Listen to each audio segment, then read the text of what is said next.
Very very welcome to all साथियों। Exam fighter number 1 पे आप सभी का हार्दिक स्वागत है। बिहार असिस्टेंट प्रोफेसर भर्ती BSUSC से जुड़ी हुई एक बहुत ही इंपॉर्टेंट अपडेट्स के साथ आप सभी के बीच हूँ। साथियों, जिस प्रकार बिहार में नियुक्ति प्रक्रिया चल रही है, अभ्यर्थियों में खुशी की लहर थी, लेकिन उसमें कुछ न कुछ एक प्रकार से कर सकते हैं नेगेटिव चीज़ों ने स्थान ले लिया है।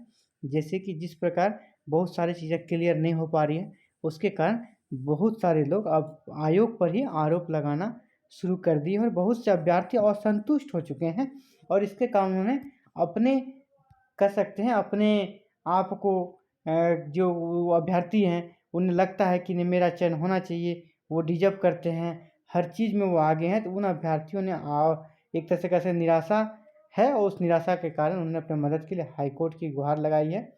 जैसा कि हर आजकल समय चल पड़ा है कि जब भी कहीं पे उन्हें कोई दिक्कत होता है, लोग हाई कोर्ट सुप्रीम कोर्ट कहीं भी जाने से हिचकते नहीं हैं, क्योंकि समय बदल गया है। और देखिए, अब आयोग के खिलाफ ही उनके अभ्यर्थी अब हाई कोर्ट में जा चुके हैं और वहाँ पे केस दायर करा चुके हैं, अपना दावा पुख्ता कर चुके हैं कि नहीं, गलत हुआ है, उनको डिजर्व करते थे, उनकी नियुक्ति नहीं हुई और इसके कारण बहुत सारे विषयों के इंटरव्यू और एक कह सकते हैं नियुक्ति प्रक्रिया पर ग्रहण लग सकता है। और इसे न्यूज़ पेपर में भी प्रमुखता से स्थान दिया गया है। और ये क्या न्यूज़ है, इसे मैं पढ़ के आपको बताता हूँ साथियों। विश्वविद्यालय सेवा आयोग पर गड़बड़ी का लगाया आरोप। शिक्षक अभ्यर्थी डॉक्टर माइकल व डॉक्टर राजीव रंजन ने बिहार राज्य विश्वविद्यालय सेवा आयोग पर गड़बड़ी का आरोप लगाया है। माइकल ने कहा कि उसके एकाडमिक वेटेज एवं साक्षात्कार का कुल अंक देशराज वर्मा, एक अलग अभ्यर्थी जिनका चयन हुआ देशराज वर्मा के बराबर है, लेकिन उसका चयन नहीं किया गया है। गांधी विचार, इसका विषय था गांधीयन थॉट, गांधी विचार में असिस्टेंट प्रोफेसर के लिए आवेदक रहे डॉक्टर राजीव रंजन ने भी आरोप लगाया है। उसने क्या लगा, इंटरव्यू में सबसे अधिक अंक आने के बावजूद आयोग ने चयन नहीं किया है। उन्होंने दावा किया कि आयोग ने एक ही प्रकाशन व एक ही ISSN वाली पत्रिका में छपे 2 आर्टिकल में सिर्फ एक को ही पीर रिव्यू माना। ऐसा कैसे पॉसिबल है, जब एक ही पब्लिकेशन है, एक ही ISSN नंबर है, उसमें उसी में 2 आर्टिकल छपे, तो एक को आप वैलिड मानते हैं, एक को इनवैलिड कर देते हैं, पीर रिव्यू क्यों नहीं मानते हैं? ये तो एक तरह से कैसे, इसमें कोई तर्क ही नहीं लग रहा है। जब एक को माने दूसरे को मानना ही पड़ेगा, आपको नहीं माना है। यदि वो कह रहे हैं राजीव रंजन साहब, यदि उन्हें उसके अंक मिलते तो पैनल में सबसे ऊपर क्रम में होते, यानी उसको नहीं मिला, इसीलिए उनका चयन नहीं हुआ। और इतना ही नहीं, वो कहते अगर वो मिल जाता, जब एक में मिला तो वो ऊपर सबसे ऊपर में होते। मामले में केस हाईकोर्ट में दर्ज है। दोनों ने मांग की है कि जब तक कोर्ट का फैसला नहीं आ जाता, दोनों पदों की नियुक्ति पर रोक लगनी चाहिए। नियुक्ति पर रोक लगाने की मांग उठ पड़ी है। इसी प्रकार साथियों, अभी हाल ही में हम लोगों ने देखा हिंदी विषय को लेकर भी इसी प्रकार का कुछ गड़बड़ी के आरोप लगने शुरू हो गए हैं, क्योंकि हिंदी में 292 सीट्स हैं, तो उनका 3 गुने को बुलाया जा रहा है। तो 3 गुने को बुलाने का मतलब है कि आपको अगर 292 को आप 3 से मल्टीप्लाई करते हैं साथियों, 292 को 3 से मल्टीप्लाई करेंगे तो आपका लगभग 876 लोगों को इंटरव्यू के लिए बुलाया जाना था, लेकिन बुलाया गया मात्र 777, लगभग 100 अभ्यर्थियों को कम बुलाया गया है।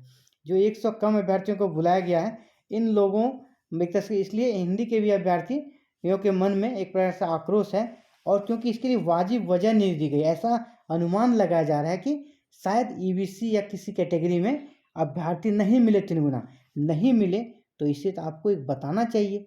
आपने जो नोटिस निकाला उस नोटिस में इस बात को लिख देना चाहिए, इस कैटेगरी के अभ्यर्थी नहीं मिले, इस कैटेगरी में कितने आवेदक थे और क्यों योग्य नहीं पाए गए, और आज कितने लोगों को बुलाया जा रहा है। ये सारी चीज़ें क्लियर होनी चाहिए ताकि कोई दुविधा की स्थिति ना रहे।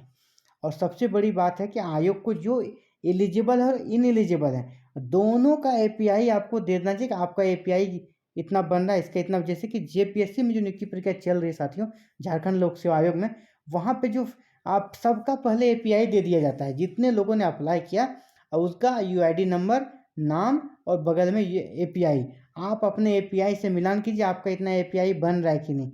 API पे क्लेम होता है, लेकिन यहाँ पे जो क्लेम हो रहा है बीएसएसयू में, दोनों में काफ़ी अंतर है। बीएसएसयू में जो क्लेम किया जा रहा है वो आपकी अभ्यर्थीता सही है या गलत है, आप आवेदक के रूप में आपको सही माना जा रहा है या नहीं, उस पर यहाँ पर आपसे लिया जा रहा है क्लेम। जबकि एपीआई की तो बात ही नहीं हो रही है, जबकि सारा खेला तो एपीआई का है। आप सीधे लिख दीजिए कि मान लीजिए अगर 5,000 लोगों ने अप्लाई किया, आप 5,000 लोगों का नाम और 5,000 लोगों का जो आईडी आप दे रहे हैं वो आईडी जारी करके और बगल में सबका स्कोर लिख दीजिए, इसका एपीआई इतना है, इसका एपीआई इतना है, वगैरह वगैरह सबका एपीआई आप लिख दीजिए और उसके बाद आप कटअप जारी कर दीजिए। इसके बाद कटअप जारी करेंगे, उसे पता है कि मेरा एपीआई इतना आयोग ने दिया है, और इसी बीच में आप क्लेम करने का भी समय दीजिए, आपका एपीआई इतना है, क्या आपको लगता है कि इसमें बढ़ोतरी होगी आपकी, उस तरह का एपीआई जारी करना चाहिए। यहाँ सिर्फ लिस्ट ही दिया जा रहा है और किसी का व्यक्तिगत जो एपीआई बनता है अभ्यर्थियों का वो तो दिया ही नहीं जा रहा है। एक तरह से एक समझ सकते हैं कि पारदर्शिता की थोड़ी कमी दिख रही है, और ये होने से शायद इस तरह की समस्या भविष्य में नहीं आएगी। जेपीएससी इस मामले में अच्छा है। जेपीएससी में जो भी बैकलॉग और रेगुलर की नियुक्ति प्रक्रिया चल रही है वहाँ सभी के स्टूडेंट की पहले एपीआई दी जा रही है, वैसे बीएसएसयू को भी करना चाहिए। और इस प्रकार के और भी कोई अपडेट्स आती है तो मैं आप लोगों को भी शेयर करूंगा। साथ ही बीएसयूएससी या बिहार या झारखंड या यूपी, हरियाणा, पंजाब या ऑल ओवर इंडिया कहीं से भी निकलने वाली हर गवर्नमेंट जॉब की सूचना सबसे पहले पाने के लिए हमारे चैनल से जुड़ जाएं। एग्जाम फाइटर नंबर में वो आप सभी के सेवा में समर्पित चैनल है साथियों, इसे ज़रूर से ज़रूर सब्सक्राइब करें, बेल आइकन को प्रेस करें ताकि वीडियो जो इतने मेहनत से बनाई जाती है आपको मिल सके, समय मिल सके और सभी का कल्याण हो सके। धन्यवाद।